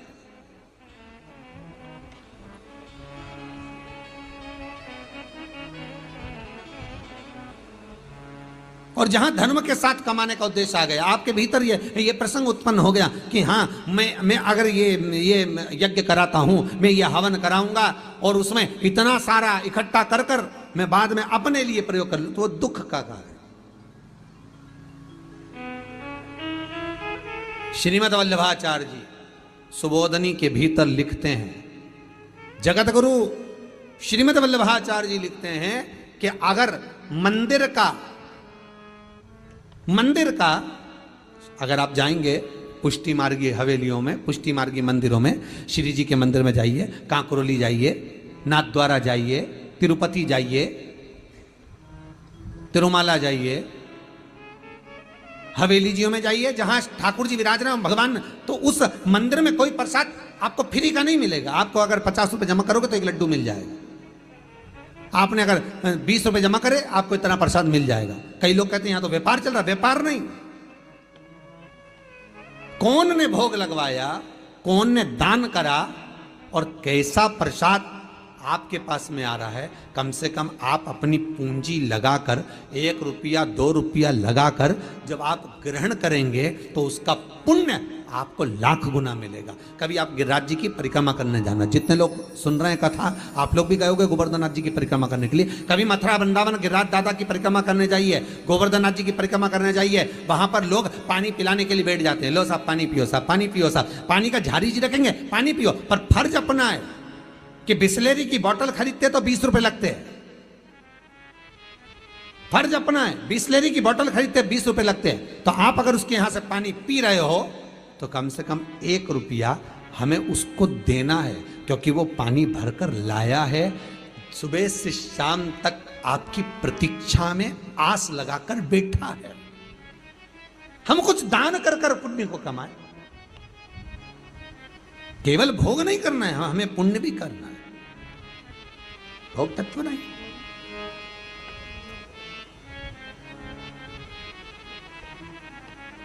कभी पुण्यता का भाग, कभी पुण्यता।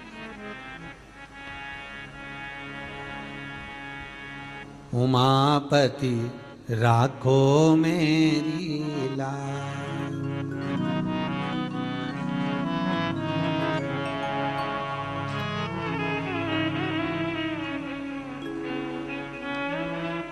उसके द्वार पर जाकर, उसकी चौखट पर जाकर हम जो पाएं, हम जो सुख का अनुभव कर पाए, वो एक आनंद है।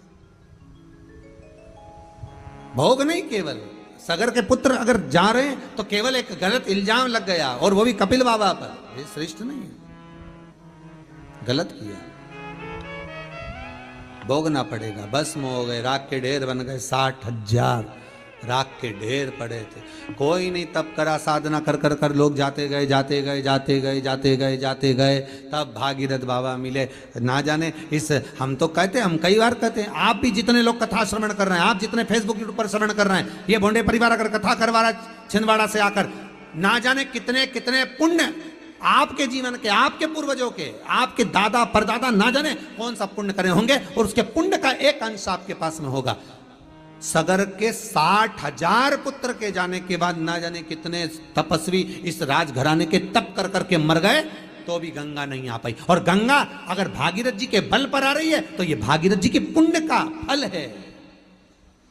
आपके परिवार में ना जाने किसके भाग्य का धन है जिसका भोजन आप कर रहे हो।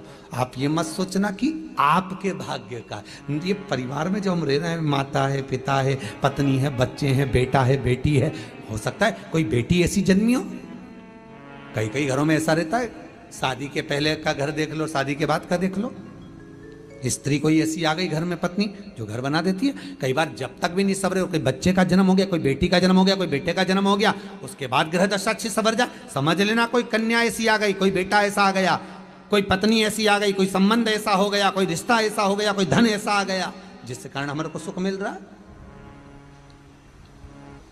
पुण्य की एक कमाई हमारे जीवन को संवार देती है। एक राजा बीमार पड़ गया, शरीर में कोढ़ का रोग हो गया, पूरा शरीर गल गल के गिरने लगा। राजा बड़ा दुखी हो गया, बड़ा दुखी। डॉक्टरों को बुलाया, वेदों को बुलाया, क्या करा जाए। वेदों ने कहा एक काम करिए, क्या कहीं से कोड़ी मिल जाए तो बुलवा लो, उस कोड़ी में आग लगाओ, उसकी भस्म तैयार करो, शरीर पे मलो, शरीर सही हो जाएगा। राजा ने कहा जरा जाकर देखो कहीं कोड़ियां मिल जाए। राजघराने में कहीं कोड़ियां नहीं थी। कोड़ियां जानते हो, बच्चे लोग खेलते हैं, हाथ में बांधते हैं, कोड़ी कहीं नहीं मिली। पूरे राजघराने में कोड़ी नहीं, पूरे नगर में देखा कोड़ी नहीं। एक गांव के व्यक्ति का नियम था, उसके पास में जब पैसा आना चालू हुआ तो उसने अपनी पत्नी से पूछा, क्यों इस धन का करें क्या, इतना पैसा आ रहा, करना क्या है। पत्नी ने कहा काम करा, बाजार से जाकर कोड़ियां खरीद कर लिया, अपन सब रखते जाते संभाल संभाल के। पति बोला कोड़ी का करेंगे क्या। पत्नी बोली तुम्हें लाने में जाता क्या, जाओ तुम तो लेके आओ।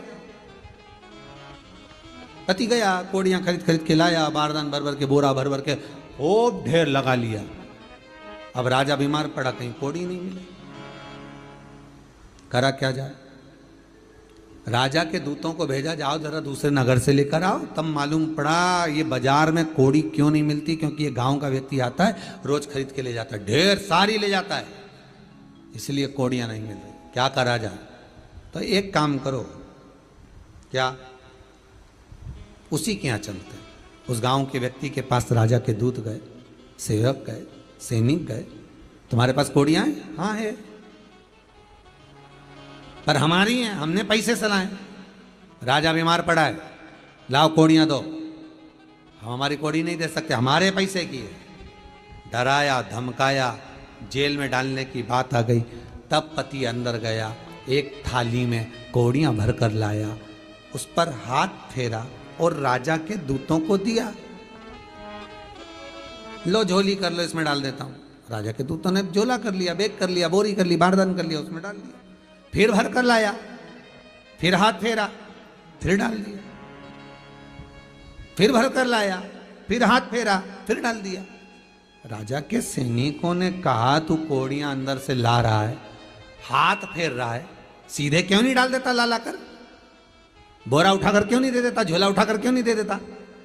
उसने कहा, भैया कोड़ियां थाली में लेकर आ रहा हूं, उस पर हाथ इसलिए फेर रहा हूं कि उन कोड़ियों में मैं वो कोड़ी ढूंढ रहा हूं कि ऐसी कौन सी कोड़ी आ गई जो मेरे इतने सारे धन को लेकर जा रही है। उस कोड़ी को ढूंढने का प्रयास कर रहा हूं। डॉक्टर में ज्यादा पैसा लगने लगे, पुलिस में ज्यादा लगने लगे, गलत जगह पर ज्यादा लगने लगे, मदिरा पान मांसाहार वेश्यावृत्ति जुए में ज्यादा लगने लगे, कहीं गलत जगह पर पैसा ज्यादा लगने लगे, तो अपने घर की कोड़ी में से भी कोड़ी ढूंढने का प्रयास करना कि वो कौन सी कोड़ी एक आकर रखा गई कि हमारा रखा रखाया धन भी लेकर जा रही है। वो कोड़ी ढूंढने का प्रयास करो। और घर में अगर लोग शिव महापुराण की कथा सुन रहे हैं, घर में अगर परिवार वाले शंकर की कथा में लगे हैं, शिव महापुराण की कथा में कथा करवा रहे हैं, शंकर के कथा का अनुमोदन कर रहे हैं, शिव तत्व में डूबे हुए हैं, दान हो रहा है, पुण्य हो रहा है, सत्कर्म हो रहा है, भजन हो रहा है, कीर्तन हो रहा, तो वो कोड़ी ढूंढने का प्रयास करना कि भगवान ने ऐसी कौन सी कोड़ी दे दी जो मेरे हाथों से शिव महापुराण की कथा करवा ली, मेरे हाथों से दान करवा लिया, मेरे हाथों से पुण्य करवा लिया, मेरे हाथों से सत्कर्म करवा लिया। वो कोड़ी कौन सी? उसको ढूंढने का प्रयास करिए। गलत काम होए तो भी कोड़ी ढूंढिए, और अच्छा काम होए तो भी कोड़ी ढूंढिए कि आखिर वो कोड़ी है कौन सी जो हमसे सत्कर्म करवा रही, हमसे शिव महापुराण की कथा करवा रही, हमसे कथा श्रवण करवा रही है। ये शरीर कथा सुन सकता है क्या? आधा घंटा आप कहीं नहीं बैठो, पर 3 घंटे 2 बजे से 5 बजे तक आस्था चैनल पर शिव महापुराण की कथा अगर श्रवण कर रहे हो, बैठकर सुन रहे हो, तो भगवान से प्रार्थना करना, आज तूने कौन सा अन्न मुझे खिलाया जो मुझे सत्संग श्रवण करने का मौका मिला। नहीं तो रोज सुबह से शाम तक क्लेश क्लेश। पर एक और चीज मानूंगा, आप लोगों को धन्यवाद दूंगा कि आप लोगों को प्रतीक्षा रहती है कि कब कथा चालू हो और हम टीवी चालू करके सुने। ये भगवान दे रहा है। कोई पुण्य का धन आ गया, अन्न आ गया, जिसका हमने स्मरण कराया, जिसका हमने भोजन किया।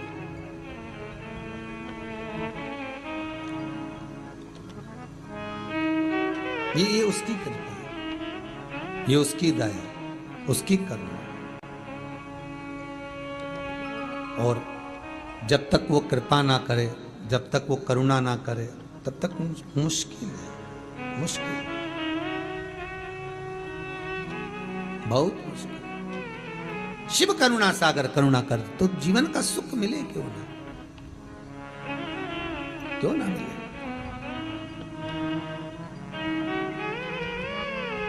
उमापति राखो मेरी लाज, उमापति रखियो मेरी लाज, उमापति रखियो मेरी लाज, उमापति रखियो मेरी लाज। पर उसमें थोड़ा सा काली मिर्च का भाव क्यों डाला जा रहा है? शिव महापुराण में 2-3 चीजों का जो स्मरण करा गया है, लिंग पुराण के अंतर्गत जो बताया गया है कि काली मिर्ची शिवजी को क्यों चढ़ाई जाती है, केवल रोग की मुक्ति के लिए। ये जो दुनिया के लोग लगे तीसरी लहर आएगी, तीसरी लहर आएगी, तो इसको रोकने के लिए, और रुके ना रुके वो उस महादेव के हाथ में। पर इतना जरूर है कि जिसके घर में शिवलिंग की स्थापना होकर शिवरात्रि के दिन, श्रावणी शिवरात्रि के दिन जिसने अभिषेक कर लिया, इतना विश्वास तो मुझे देवाधिदेव महादेव पर है कि उसके परिवार का बाल बांका नहीं हो सकता, इतना विश्वास तो। ये मेरा देवाधिदेव महादेव पर मुझे इतना विश्वास तो है कि उस घर का जिसने काली मिर्च चढ़ाई है, हाथ एक एक बच्चे का हाथ लगवा, भले वो 3 महीने का, 2 महीने का, 15 दिन का बच्चा क्यों ना, पर उसका भी हाथ लगना चाहिए और काली मिर्च चढ़ना चाहिए। शिवलिंग पर जो काली मिर्च लिखी है 21 चढ़ाने के लिए, उसमें उसका हाथ जरूर लगे, जिससे आपके घर में फिर वो रोग, वो बीमारी, वो तकलीफ ना दे, कोई जीव जाए ना। अभी ये दूसरी लहर में जितने जीव गए उसका बड़ा दुख है जी, बड़ी तकलीफ हृदय से। जवान की जवान लोग साहब 30-35 साल, 40 साल, कई बच्चे अनाथ हो गए, कई घर बेघर हो गए, बड़ी दुख है। अब ये ना हो। मेरा काल अधिपति से निवेदन, महाकाल राजा से निवेदन कि तू अब साध लेना, अब ये तीसरी लहर अब तू देख लेना।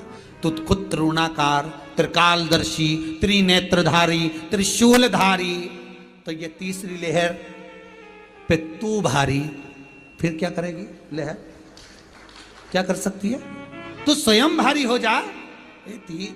त्रिगुणाकार, बेलपत्र, 3 पत्ती के नेत्र तेरे, 3 त्रिशूल, तो ये तीसरी लहर अब तुझे ही समर्पित, तू निपट, तू जा, देखा जाए। बड़ी मुश्किल से लोगों का व्यापार चालू होता है साहब, फिर मालूम पड़े लॉकडाउन पड़ जाए, फिर मालूम पड़े तकलीफ हो जाए, किसी से पूछो उसके हृदय से, ठेला चला कर 2 रोटी अपनी जिंदगी की खा रहा। मेरा देव अधिदेव महादेव, अब इस राष्ट्र का उत्थान तू कर सकता है, कोई दूसरा। सर्वे भवन्तु सुखिनः, जन जन का कल्याण। तू तप साधना काय से करी? तो कहा दिल से करे। फिर निवेदन करूंगा भगवान को, निर्मल मन सो मोई पावा, मोई छल छिद्र कपट ना बाबा। भगवान को, आपको भगवान को केवल अगर चाहिए तो आपका निर्मल मन, स्वभाव, चित्त, वृत्ति, दिल, हृदय, और वो भी श्रेष्ठ।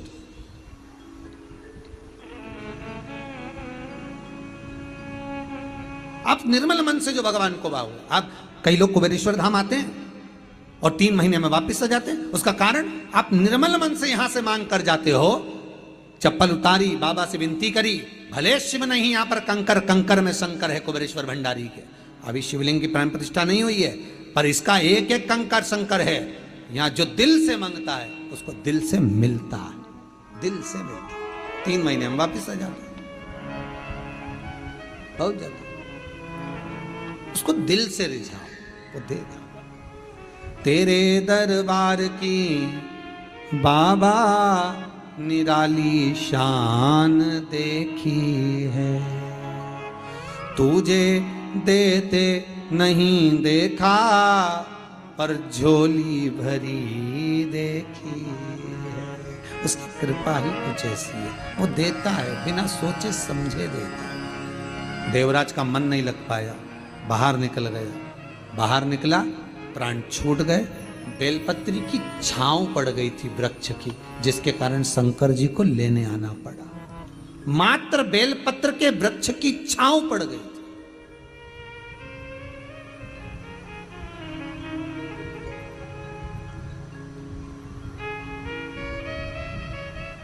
जो शमशान के करीब में रहते हो, जिनके घर के पास में शमशान हो, शमशान की रोड पर अगर कोई रह रहा हो तो उनसे हाथ जोड़कर निवेदन है, भगवान से प्रार्थना करना, एक बेलपत्री का वृक्ष उस शमशान के रास्ते पर जरूर लगवा देना। क्यों?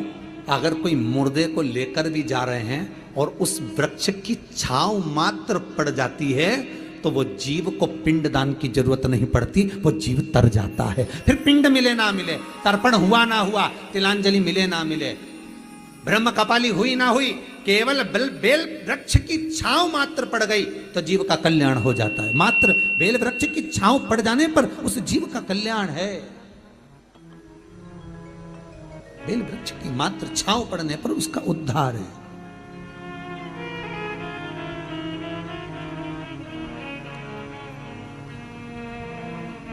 केवल छांव पड़, जितने लोग शमशान के आसपास में रहते हैं ना, जहां से लोग अर्थी को लेकर जाते हैं, मुर्दे को लेकर जाते हैं, वहां पर कृपया निवेदन रहे कि वो उस जगह पर वृक्ष का रोपण करें, वृक्ष लगाए और बेलपत्री का वृक्ष लगाए, जिससे वहां से निकलने वाले उस जीव का कल्याण हो जाए।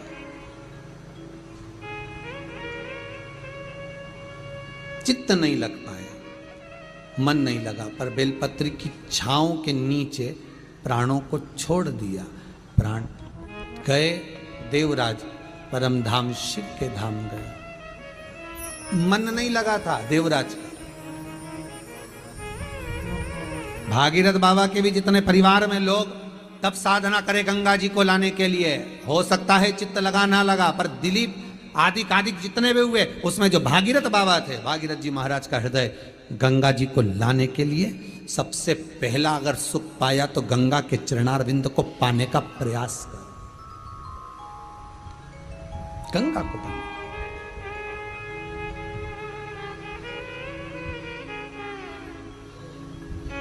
गंगोत्री से कुछ किलोमीटर की दूरी पर गौमुख है, जहां से गंगा का जल निकलता है। गंगा का जल जहां से निकलता है गौमुख, बड़ा सुंदर स्थल, चारों तरफ बर्फीली पहाड़ियां और वहां से गंगा मैया आराम से निकल कर बाहर आ रही हैं।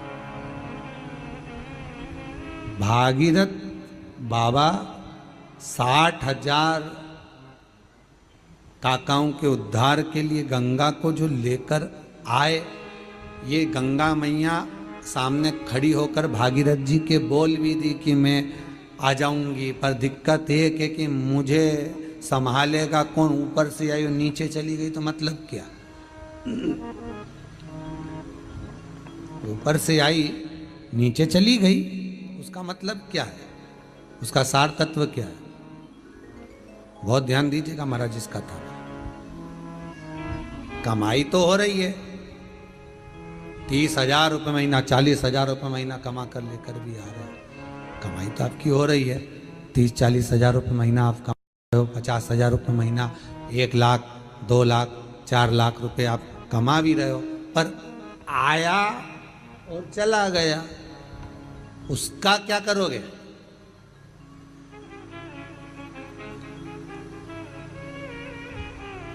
उसका करना क्या है? बहुत सुंदर संवाद है, ध्यान दीजिएगा।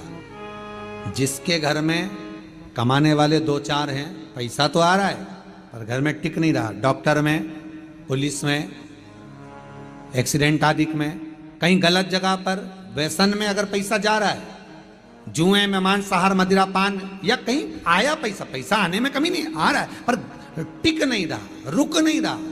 कोई मांगने आ गया, दे दिया, फिर वहां से अपने पास नहीं आ रहा, अपन कह रहे हैं भैया हमारा पैसा लौटा दो, नहीं आ रहा। तो महाराज शिव महापुराण की कथा कहती है, एकादशी के दिन गंगा के जल में मात्र 7 बेलपत्री डालकर जो नंदीश्वर भगवान अर्थात जो शंकर जी के शिवलिंग के सामने नंदी होता है, उस नंदी के चरण पर गंगा का जल चढ़ाकर बेलपत्री शिव पर समर्पित कर देता है, उसके घर में रुपया रुकना चालू हो जाता है, फिर वो गलत जगह पर नहीं जाता, गलत स्थान पर वो धन जाएगा ही नहीं। बेटा अगर व्यसन में पड़ा हुआ है, मदिरा पान में पड़ा हुआ है, मांसाहार में, जुए आदि में जा रहा है, तुम्हें लग रहा है कि मेरा बेटा गलत मार्ग पर जा रहा है, ये मित्र दोस्ती गलत हो रही है, वो सही जगह पर आ जाए।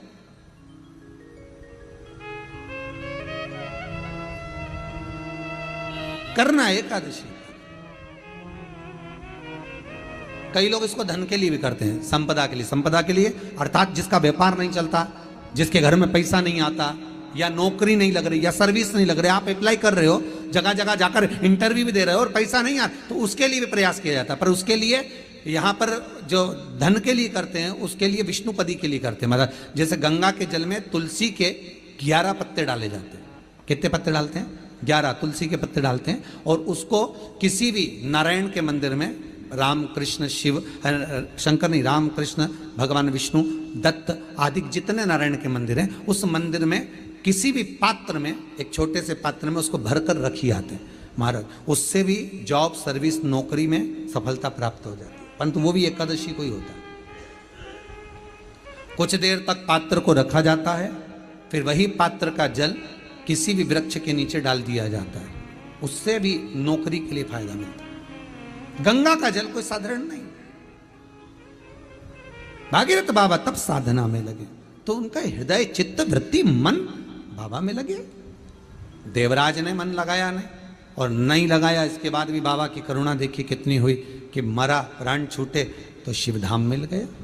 और उसके बाद भी बाबा की कितनी कृपा कि शिवधाम में भी जाने के बाद भगवान शंकर की सेवा में तल्लीन।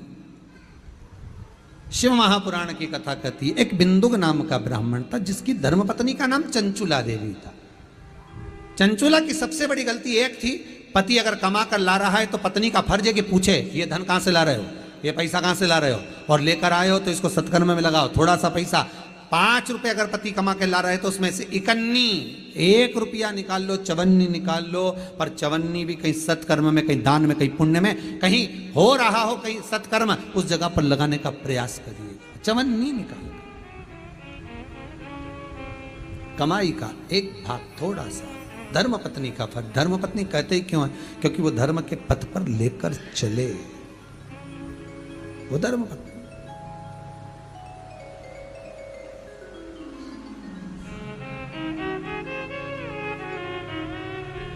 पैसा धन ज्यादा आने लगे तो पत्नी को कहना चाहिए कि देखो थोड़ा बहुत मेरा मन है, शिव महापुराण की कथा हो जाए या फिर कहीं सत्कर्म में लग जाए, कहीं ब्राह्मण भोज, साधु भोज, सन्यासी भोज, गुरु जन में, संत जन में, साधु जन में, तपस्वी जन में कहीं लग जाए। ये धर्म पत्नी, जहां धर्म जुड़ा हुआ हो वो धर्म पत्नी। महाराज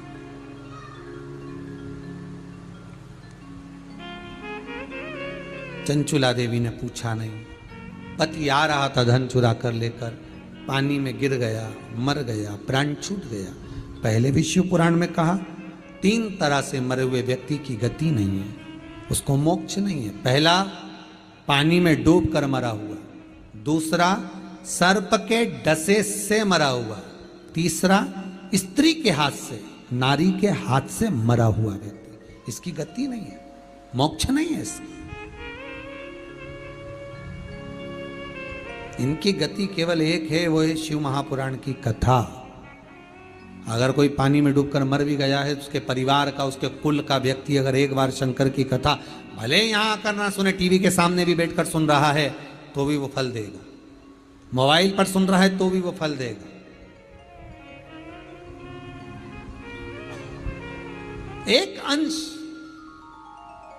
हम माताओं से निवेदन करते हैं, बार बार कहते हैं, स्त्री के गर्भ में अगर कोई कुंवारी अवस्था का मर गया, 3 महीना, 4 महीना, 6 महीना, 8 महीना, या जन्म लेने के बाद कुंवारी अवस्था में कोई शांत हो गया हो, कोई मर गया हो, तो महाराज हम बार बार कहते हैं कि जिंदगी में एक बार शिव महापुराण की कथा का रसस्वादन अवश्य करें। जिससे क्यों? क्योंकि शिव पुराण में, अन्य पुराणों में स्पष्ट कहा गया है, कुंवारी अवस्था में मरने वाले का ना तो पिंड होता है, ना तर्पण होता है, ना तिलांजलि होती है, ना ब्राह्मण भोजन करे तो उसका भाग मिलता है, उसको उसका लाभ नहीं मिलता। भले तुम तिलांजलि करो, तर्पण करो, कुछ भी करो, उसका भाग नहीं मिलेगा।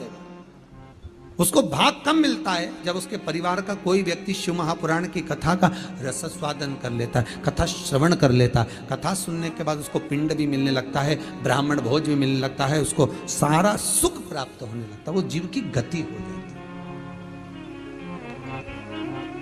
उस जीव की गति हो जाती है। महाराज शिव पुराण में कहा, बिंदु प्रेतयोनि में पड़ गया। चंचुला देवी ने दान पुण्य संकीर्तन का स्मरण नहीं था, पर काशी चली गई। काशी में जाकर शिव महापुराण की कथा को श्रवण किया और शंकर भगवान की कथा को श्रवण करके उसके हृदय में ऐसी चित्तवृत्ति में शिव बैठे गंगा स्नान कर कर जा रही थी। गंगा का स्नान कर कर जा रही है, मार्ग से जाते समय, उसके मार्ग से पहुंचते समय, और वो जाते जाते उसके कहीं ठोकर लगी और गिर गई, प्राण छूट गए। शिव कथा सुनकर जा रही थी, गंगा का स्नान कर कर जा रही थी, काशी में प्राणों को छोड़ मोक्ष पद प्राप्त हो गया। शिवधाम पार्वती जी की सहेली बन गई। मन में दुख था, पति को मोक्ष कैसे मिले। पार्वती जी ने कह दिया, एक काम करो, शिव महापुराण की कथा को करवाओ। शिव महापुराण की कथा किससे कराएं? तुमरुका जी से कराई। तुमरुका जी ने शिव पुराण की कथा का वाचन किया और चंचुला देवी ने शिव और पार्वती से निवेदन करा। शंकर और पार्वती दोनों ईश्वर जी गोरा जी बनकर शिव महापुराण के यजमान बनकर कथा का रस स्वादन करते हैं। हम बार बार कथाओं में कहते हैं शंकर पार्वती ही शिव पुराण के यजमान हैं। ये जो बूढ़े परिवार अगर कथा में बैठे हैं, पति पत्नी अगर कथा में यजमान बनकर बैठे हैं, तो हम तो ये जानते हैं कि ये 7 दिन के लिए शंकर और पार्वती बनकर शिव महापुराण की कथा को श्रवण कर रहे हैं। शिव पार्वती के कथा के यजमान। और हम तो बार बार कहते हैं जब भी शिव महापुराण, अन्य कथाओं में तुम बैठो तैयार मैयार हो कि नहीं हो पता नहीं, पर शिव महापुराण में तो ईश्वर जी और गोरा जी बनकर बैठना चाहिए। शंकर और पार्वती ने भी जटा वटा सब हटा के मेरे शंकर भगवान फेटा मेटा बांध कर तुर्रा तुर्री लगाकर खूब जरीदार कपड़े पहनकर मेरा शिव कथा श्रवण करने गए थे। और आज भी गणगौर जो होती है उसमें शंकर और पार्वती का स्वरूप आप देख सकते हो, कितना सुंदर सच कर गए थे। पार्वती जी भी गौरा महारानी ईश्वर गौरानी बनकर गई। कोई सहज है? शिव महापुराण की कथा, सुंदर कथा का संवाद श्रवण करने के लिए चलते, कथा का रस स्वादन करने के लिए चलते। सहज नहीं है शिव महापुराण। अकाल मृत्यु वो मरे जो काम करे चंडाल का, काल उसका क्या बिगाड़े जो भक्त हो महाकाल का। आज की कथा को यहाँ विराम की ओर लेते हुए बड़े भाव से कल कथा फिर पुनः 2 बजे से 5 बजे तक। भागीरथ बाबा ने गंगा जी को लाने के लिए कितनी बार तप करा, कल की कथा में श्रवण करें।